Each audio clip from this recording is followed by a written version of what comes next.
सरकारच्या धोरणांमुळे भारतीय नागरिकांना त्रास व्हायला लागला अशी असणारी परिस्थिती आहे.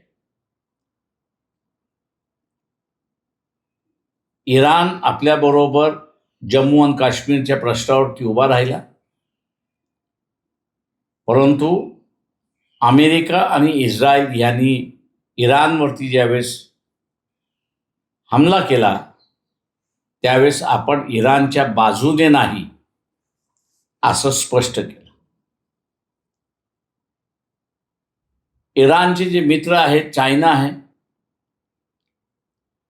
त्यांना तेल पोचेल याची पूर्ण जबाबदारी इराणने घेतली.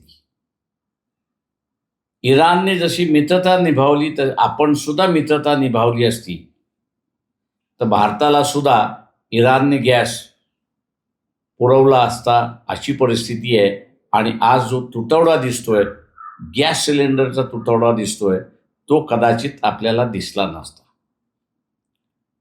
आता ह्या तुटवड्यामुळे शासनाने काय केलंय की इसेन्शियल कमोडिटीज ऍक्ट म्हणजे जीवनावश्यक वस्तूंचा जो कायदा आहे तो लागू केला आणि त्याच्याच बरोबर हे सांगितलं की आंदोलन तुम्हाला करता येणार नाही.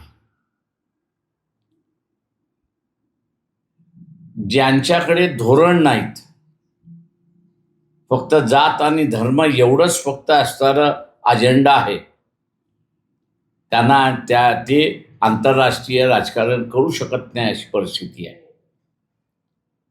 आता गॅसचा तुटवडा झालाय. येणाऱ्या कालावधीमध्ये बँकेमधला पैसे काढणं सुद्धा असताना अडचणीचं होणार आहे. आणि ते जर झालं तर सामान्य माणसाचा बँकेमधला पैसा हा बँकेतच राहणार नाही अशी असणारी परिस्थिती आहे. शासनाच्या या भूमिकेच्या विरोधात आणि पंतप्रधान यांचं नाव एस्टीम फाईलमध्ये आल्यामुळे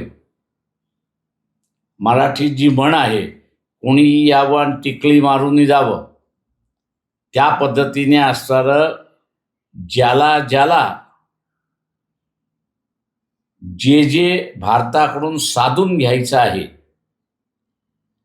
त्याच्यावरती मुकाटपणे नरेंद्र मोदी सह्या करतोय आणि एग्रीमेंटच्या नावाखाली ते लोकांना सांगतात आहेत अशी परिस्थिती आहे. ही धोकादायक परिस्थिती आहे असं मी मानतो. आणि तमाम भारतीयांना माझं आव्हान आहे की आपण 23 तारखेला नागपूरच्या आंदोलनामध्ये सहभागी होऊन मोहन भागवत यांना आपण असं विचारूया की जो सांस्कृतिक माणूस तुम्ही म्हणताय, नरेंद्र मोदी हा तुमच्या सांस्कृतिक थिअरीमध्ये बसतो का? आणि बसत नसेल तर त्याला बाजूला का हटवत नाही, हा सवाल आपण त्यांना विचारूया. आणि म्हणून सर्वांनी 23 मार्चला नागपूरला पोचा असं आवाहन करतो आणि थांबतो. जय भीम, नमस्कार.